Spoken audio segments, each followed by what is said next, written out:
Welcome back to the Lost Artistry Lash channel. My name's Caitlin, and today we're going into part 2 on how to prevent lash sensitivities. Last week we chatted about what type of sensitivities can occur, and today we're diving into how to prevent them. Before we dive into how to prevent sensitivities and all the details associated with that, take a moment to give us a comment below. We want to start shouting you guys out. You've been so supportive and it means so much to us. So give us a little comment. Let us know the next video topic you'd like us to cover, and we would love to shout you out. Also, while I have you, don't forget to subscribe. Let's get into it. Option number 1 is you can have the client come in 24 to 48 hours before the service. You can take a little bit of glue, use a sensitive one. You can take a little adhesive and put it on the client's wrist, on the inside of the client's wrist. Leave it there for 24 to 48 hours, and if the skin turns red or appears irritated, then you know that the client is sensitive. I personally don't love that because glue isn't meant to go on your skin as a whole, so we likely will have a little bit of redness or irritation even if the client isn't sensitive. But if there's a huge rash and it's clearly an issue, then obviously we stay away from lash extensions. But my preferred method of testing is actually to have the client come in 24 to 48 hours before the service and applying a few lashes on each eye. If the client experiences any tingling, any sensitivity of discomfort, then I'm like, no, we're not gonna proceed with this, or we proceed with caution. I like to put it around the eyes. I just personally prefer that. However, you can do whatever you want. I will say though, if we're only putting a few lashes on each eye, it is very, very, very likely that even if they do have an irritation or sensitivity, it's gonna be so slight because there's just a slight amount of that product near their skin. So they won't flare up and have a crazy reaction if you just put a few on there. So still proceed with caution. Okay, so if the client comes in and they are reaction free after that 24 to 48 hours, that's amazing. Proceed with the service, but always make sure that you get them to sign their consent form. You never want to mess around with not having your client sign the consent form. Imagine you got sued. Not good. Cover your butt. But now let's say we're moving into the day of the actual service. Here are the steps that I follow in order to lessen the likelihood of sensitivities or reactions. Number 1, let's start at the beginning of the service. I take Freshie product, looks like this, and I lay it right on the side of the client's head.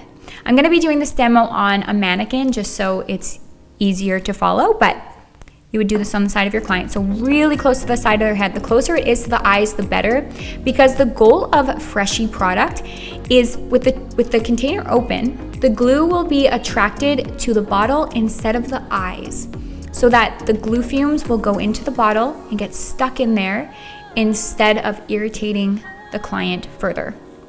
So that is step number 1. I will say when it's open, it's in use. So close it after every single service.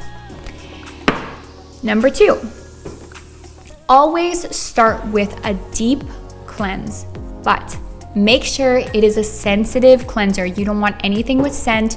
People who are sensitive as a whole are usually sensitive to more than just the glue. It's products as a whole for the most part.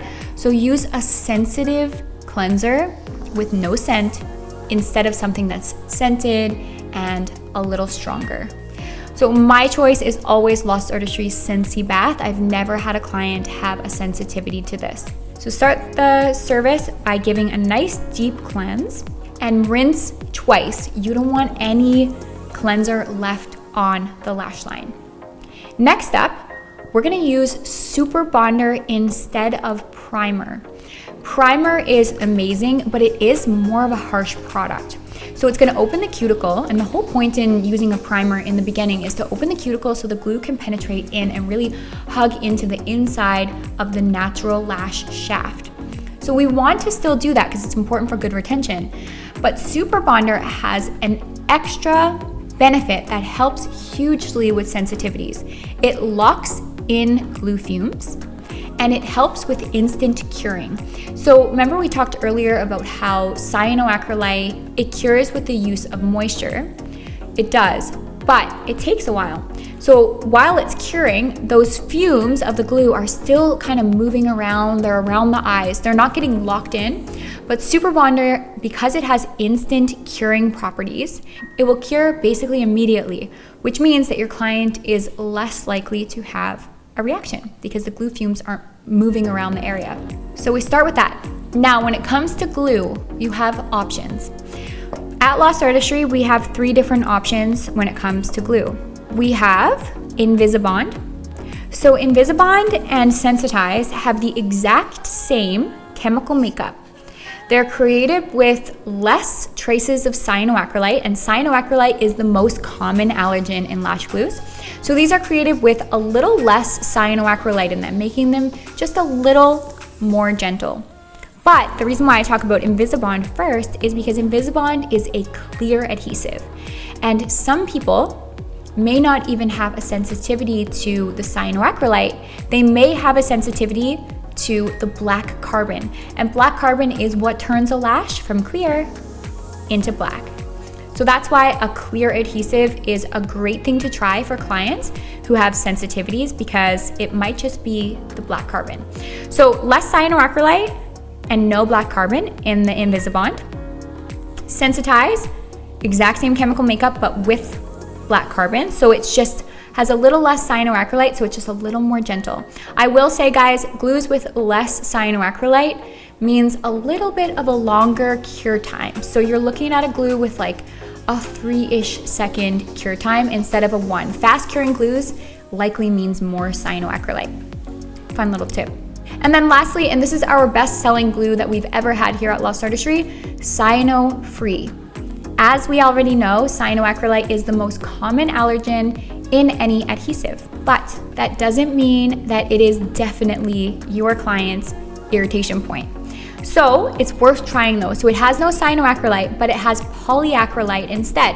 So it is still an acrylate, it's just not cyanoacrylate. So much like the Invisibond, it's like, well, which one is it? What's the allergy? We're not doctors, we're not allergy specialists.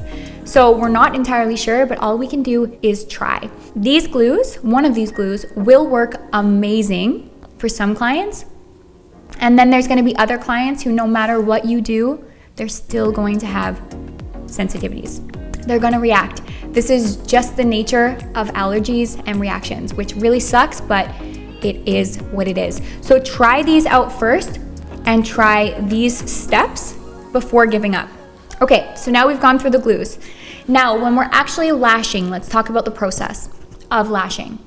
So usually the goal is to place your extensions 0.5 millimeters from the skin. That's super, super close. That's ideal. But for clients who are sensitive, we want to place our extensions as far away from the skin as we can without creating obvious roots between the base of the extension and the skin. So we're going to place about 1 millimeter to 1.5 millimeters, depending on the severity of the irritation. Now, for clients who are new to me, who have never had irritations before, I might just use Freshie, start with a sensitive cleanser, use Super Bonder before the service, use a sensitive glue, just to get to know my clients. And then if they are to have a reaction, then I'm like, okay, we either need to move the lashes away, or we need to try something completely different, or maybe they're not a candidate for lashes at all. But let's say a client comes to me and they are like, oh, I've had allergies before, but I really want to try this again. Those are the clients that I'm like, we are definitely placing your extensions further away from the skin. Not only are they less likely to react, but most importantly, if they do react, then we're not gonna screw ourselves over by placing the extensions 0.5 millimeters from the skin, which in most cases is actually underneath the eyelid, because we have layers, right? So our top layer you can kind of see above the skin, but then as we move down, the base of the extension is gonna sit underneath the eyelid. So if we don't place the extensions a millimeter plus away from the skin, then how are we going to remove those lashes if they have a reaction without touching the skin? Because the skin gets really puffy and big, and we're gonna have to touch the skin, and it's gonna be really uncomfortable for them. So be really careful if someone has had a reaction in the past.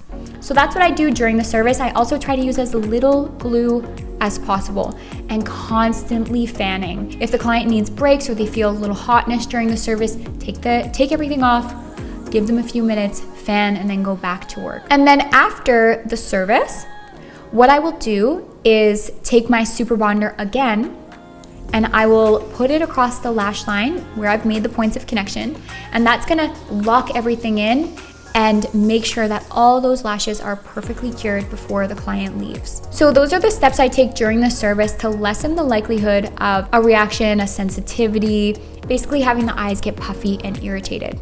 So next up, let's look at how to prevent a striped sclera. So striped sclera, just meaning that the iPad sits too close to the eye and it's rubbing against it.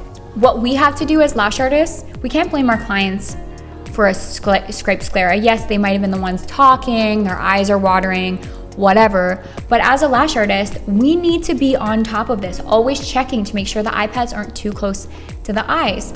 So what I like to do is check about every 15-20 minutes, just kind of have a little peek, make sure that the iPads aren't sitting too close to that water line. If they are, take them off, move them down, continue on. I always make sure that when I'm putting my iPads on my clients at the beginning of the service, that the curvature of the iPad actually fits their eyes, and if it doesn't, then I will cut the iPad or I'll use tape in certain areas to make sure that no part of the iPad sits up on the waterline. It should be just beneath the waterline, but not too far, because you don't want to see the root of the bottom eyelid natural lashes, because that's going to create an optical illusion and you'll never be able to lash effectively if you can see the bottom lashes. And then 3, what about a chemical burn? Okay, so chemical burn is tricky because some clients will just have sensitive eyes. I have had clients in the past who have redness of their eyes every time they get a service, even though it feels like nothing. They just end up with a little bit of redness and then it goes away in like 20 minutes. So there is that possibility that no matter what you do, it's possible that a client will sometime have a little bit of redness. But anyhow, outside of that, if it's actually from chemical burn, so the eyes are sitting open in some way, what I like to do is all the time, I use my inspection mirror anyways, but all the time I take my inspection mirror and I just check to make sure from the bottom layer that the eyes aren't open even a crack. If you're using the tape back method, or you're kind of placing your iPads and pulling the eye down a little bit when you're doing that, or you move the eye around a lot, it is possible that you're going to open up the eye at some point. So you just always have to make sure that at the end of the day, those eyes are closed. If you're pulling back the layers, you're gonna probably open up the eye a little bit, but as you pull up and back, you also have to push down and close. I will say my round-eyed clients, particularly my protruding-eyed clients, they often sit with their eyes open. So their resting state is open. So it's up to me to constantly have an extra finger or something to push the eyes closed, because they are so much more susceptible to chemical burn. Basically, all you can do for those clients is just make it your mission to keep the eyes closed, just like you have to make it your mission to keep the iPads away from the eye with the striped sclera. And then lastly, if the client's eyes are open a little bit and there's nothing you can do, so like if you're grabbing something and you can't have your hand on your client's face to hold the eye closed, what I suggest doing is, instead of, if you're a glue ring wearer like I am, instead of wearing your glue ring on your finger, put it on the side of your station. Get a little micro pour tape. If you don't have something like a glue flower cup, I don't even have those. I don't even sell those at Lost Artistry, but I know people use them. But what I do is I take a little micro pour tape roll and I take my glue ring and I put it on the side of that tape, and then I can just use it as if it's a palette instead of having it on my finger, because the closer the glue is to the eyes, the more likely you are to have a sensitivity occur. All right, guys, that sums up today's video. But if you'd like to see part 3 on what to do if the sky falls and no matter what you do, the client still has a reaction to your lash extension services, how do we remove them? How do we deal with it in a super professional way? If you want to see that video, comment below, let us know, and we will happily post that next week. As always, thank you so much for watching.